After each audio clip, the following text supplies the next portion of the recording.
Yo, salut tout le monde, c'est Gata Volgar, j'espère que vous allez bien, moi pour ma part je vais bien, j'espère que vous avez passé une agréable journée. Aujourd'hui on se retrouve pour une nouvelle vidéo, donc on se retrouve pour le débrief du match Burnley-Manchester United. C'est un match en retard de la première journée de Premier League, voilà, donc un match qui comptait pour la première journée de championnat, et Manchester United s'impose à Turf Moor sur le score de 1-0. Le seul buteur de cette rencontre, c'est Paul Pogba à la 71e minute de jeu, et grâce à ce succès, Manchester United est actuellement leader de cette Première Ligue, voilà, une première depuis 2012, voilà, donc ça faisait un petit moment qu'on n'avait plus vu Manchester United à ce niveau-là, et franchement ça fait plaisir.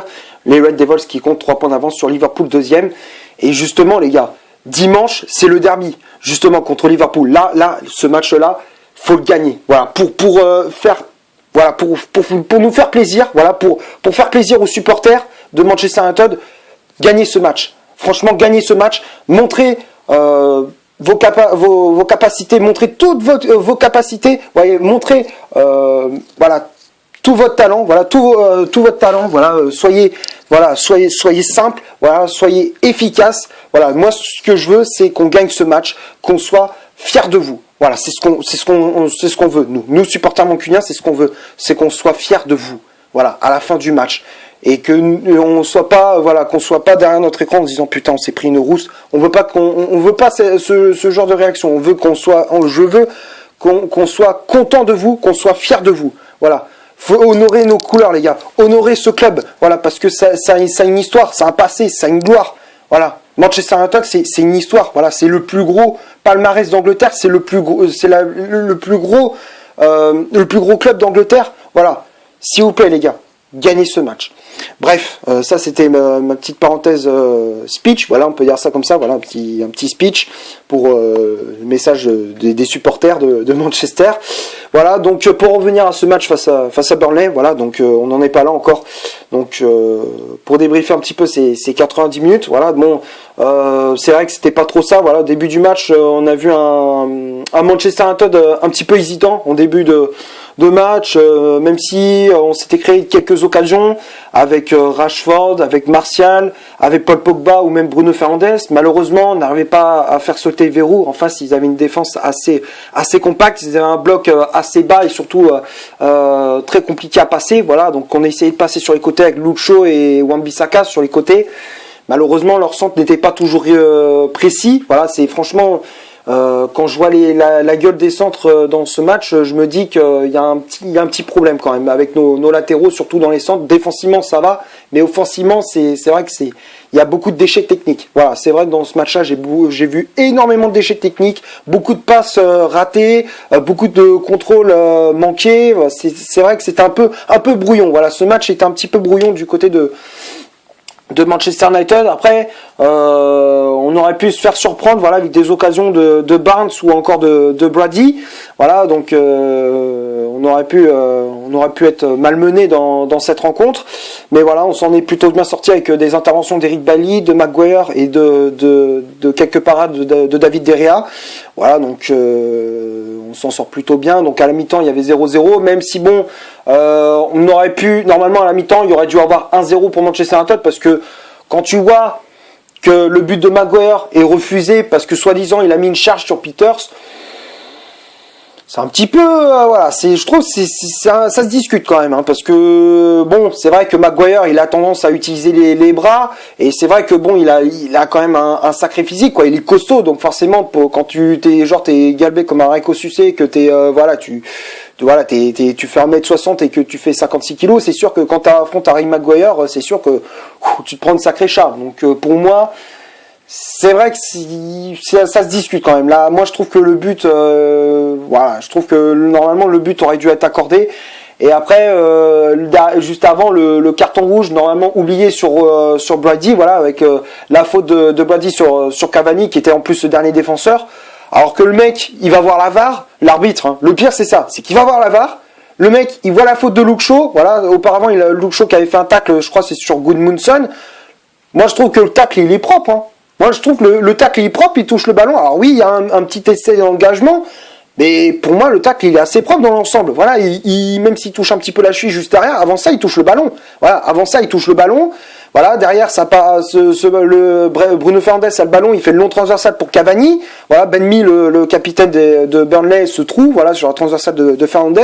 Cavani qui a le ballon, derrière, Brady, il arrive comme une fusée, il cisaille Cavani en deux. Pas de carton, rien, pas de coup franc. Alors oui, carton, mais pour Luke Shaw, pas pour Brady. Normalement, excuse-moi, personnellement, j'aurais sifflé coup franc. Brady se prend un rouge direct. Hein. Pour moi, c'est carton rouge au vestiaire. Pour moi, c'est expulsion. Il n'y a pas à contester. Là, quand j'ai vu ça, mais j'ai halluciné. Pour moi, là, dans ce match-là, en termes d'arbitrage, on s'est pris une sacrée carotte. Hein. Voilà, on s'est pris une belle carotte. Bref, donc malheureusement, ce score n'avait pas bougé. Malheureusement, sur le score, ce score était de 0-0. Voilà, à la mi-temps. Ensuite, Manchester United, en second mi-temps, Manchester United a commencé à mettre le pied sur l'accélérateur, même si voilà, des fois on n'arrivait pas à trouver la solution. Des fois, quand on faisait la passe, qu'on était sur un bon rythme, d'un coup il y avait un joueur, je sais pas pourquoi, il cassait le rythme. Voilà, des fois c'était Rashford qui cassait le rythme, des fois c'était Martial, des fois c'était Fernandes aussi. Voilà, ça me faisait grincer un peu des dents parce que je me suis dit c'est dommage parce que si on joue rapidement comme on fait d'habitude, franchement on peut faire sauter le verrou. Mais là on faisait pas trop ça. Voilà, et en plus on voyait le temps s'écrouler, on voyait le temps avancer, donc on se disait toujours 0-0, ça fait chier quoi, parce que même si t'es premier avec un point d'avance, c'est pas trop ça quoi, enfin c'est pas terrible quoi. Voilà, alors bon, on s'inquiète un petit peu du côté de Manchester United, et voilà, après il y a eu la délivrance, le but de Paul Pogba, et en plus c'est vrai qu'il y a de la réussite. Voilà, parce que la reprise de Pogba est déviée, et en plus ça passe entre les jambes de Nick Pope, le gardien de Burnley. Mais voilà, l'action, franchement, elle est très bien, elle est construite. Voilà, franchement, elle est très bien construite. L'action, elle est parfaite, quoi. Tu vois le bon ballon de Wan-Bissaka pour Rashford sur le côté droit.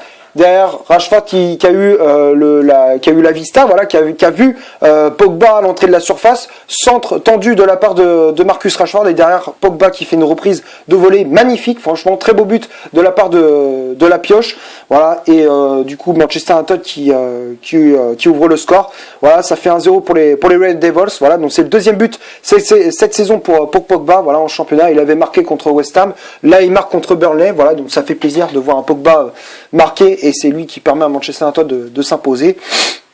Voilà, donc Manchester United qui s'impose 1-0, même si voilà, en fin de match, on a eu très très chaud, voilà, avec en dernière minute des occasions de Tarkowski, de Wood ou encore de Vydra, voilà, donc on s'en est très très bien sorti, voilà, on aurait pu s'encaisser un but en fin de match, voilà, et heureusement aussi qu'on avait un Eric Bailly qui était très important, voilà, qui a fait de très bonnes interventions, qui a été très costaud derrière, voilà, tout comme Maguire qui a été très costaud aussi, voilà, donc heureusement qu'on avait une charnière centrale très solide, voilà, pour qu'on puisse repartir de Burnley avec les 3 points.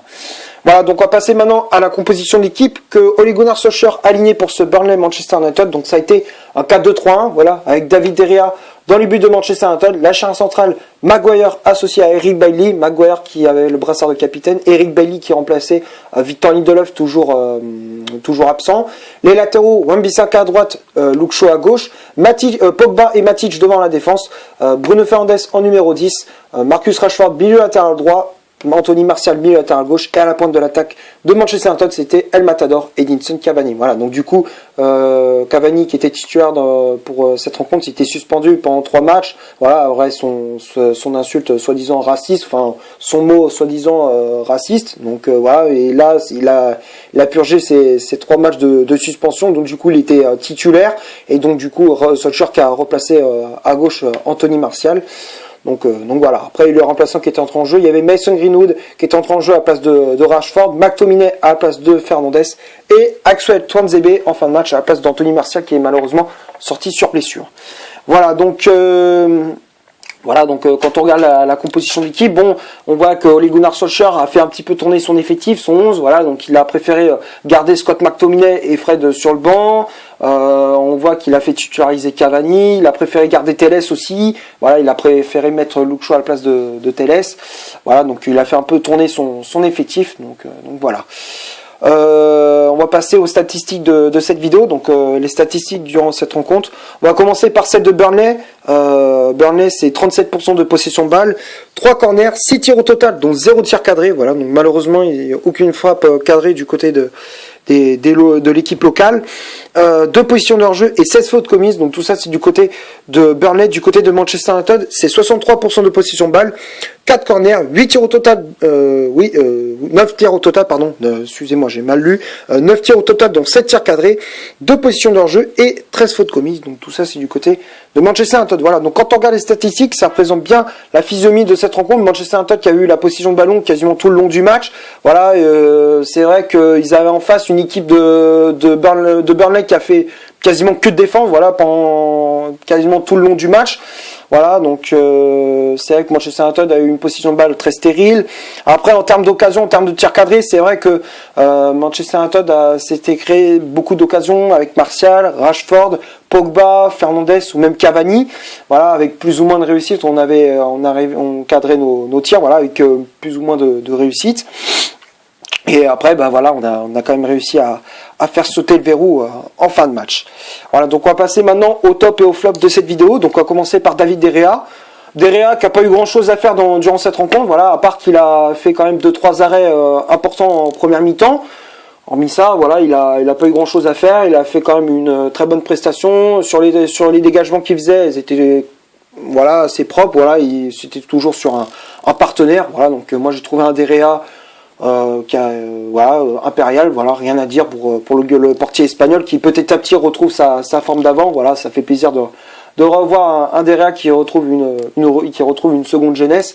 Voilà, donc pour moi De Gea il a fait un bon match, donc pour moi je le mets dans le top. Après la charge centrale, Bailly, Maguire, les deux j'ai mis dans le top. Maguire qui a été efficace derrière, qui a mis de l'impact physique, de l'agressivité, il a quasiment gagné tous ses duels.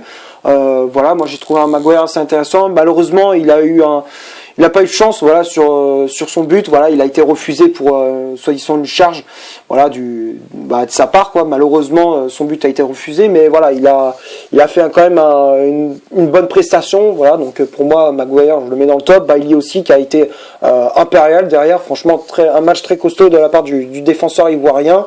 Qui a mis de l'agressivité, de l'impact physique, il bloquait les frappes des adversaires. Voilà, moi j'ai trouvé un Bailly voilà, qui a été très solide, donc pour moi Bailly je le mets dans le top. Après les latéraux, Wan-Bissaka et Luke Shaw, dans l'ensemble ils ont fait un bon match. Voilà, Wan-Bissaka qui a fait quand même de bonnes passes, de bonnes courses, défensivement il a été costaud. Après c'est vrai que les centres c'était pas trop ça de la part d'Aaron Wan-Bissaka, même si voilà aussi en début de match il avait du mal aussi à rentrer dans la rencontre. Voilà, en début dès le coup d'envoi, on voyait qu'il avait du mal à rentrer dans le match, mais après au fur et à mesure, il a réussi à s'imposer et il a très bien terminé cette rencontre. Voilà, donc pour moi, Wan-Bissaka, il a fait quand même une bonne prestation, donc pour moi, je le mets dans le top. Luke Shaw, pareil, voilà, c'était pas à peu près pareil que Wan-Bissaka, il a eu un petit peu de mal en début de match à s'imposer, et au fur et à mesure on a vu un Luke Shaw qui était efficace, qui a récupéré pas mal de ballons, il a mis de l'impact physique, de l'agressivité, il a fait de bonnes courses aussi. Voilà, des centres pas toujours réussis, mais voilà, les centres c'était un peu mieux du côté de Luke Shaw que côté de Wan-Bissaka, mais sinon Luke Shaw a fait quand même une bonne prestation, donc pour moi Luke Shaw je le mets dans le top. Après le milieu de terrain, Pogba, Matic, les deux j'ai mis dans le top. Pogba qui a été rassurant, voilà, qui arrivait à casser des lignes avec ses transversales, qui a apporté sa créativité, voilà, qui a été efficace au milieu de terrain. Voilà, donc en plus de ça, il est buteur. Voilà, donc pour moi, Pogba, il a fait un match complet. Donc pour moi, Pogba, je le mets dans le top. Matic aussi, qui a fait une bonne prestation. Moi, j'ai trouvé un Nemanja Matic qui a mis de l'impact physique, qui a récupéré pas mal de ballons au milieu de terrain.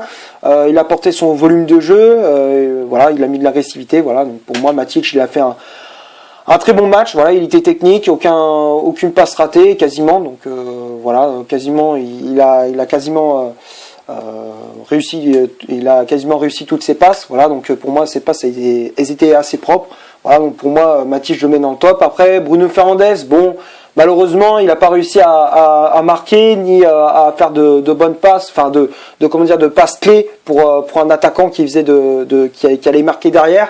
Mais voilà, il a quand même réussi à se créer des opportunités, à mettre de l'agressivité, de l'impact physique aussi. Voilà, des fois il arrivait à bouger le bloc de Burnley. Il faisait de bonnes passes, il tentait des fois sa chance de loin, même si bon voilà, ça manque un peu de puissance ou ça manque un petit peu de précision. Voilà, il a quand même réussi à faire la différence tout de même. Voilà, donc pour moi Bruno Fernandes, je le mets dans le top. Après les ailiers Rashford et Martial,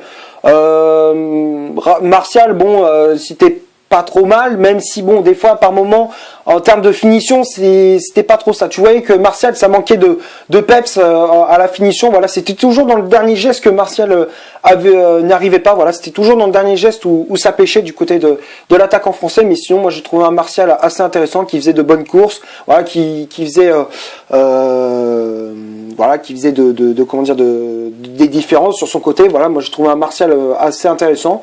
Voilà, moi, après c'est juste la finition qui lui manquait, mais sinon il a fait un bon match. Donc pour moi, Martial, je mets dans le top. Rashford aussi, ça a été à peu près pareil. Il a été auteur de la passe décisive sur le but de Pogba.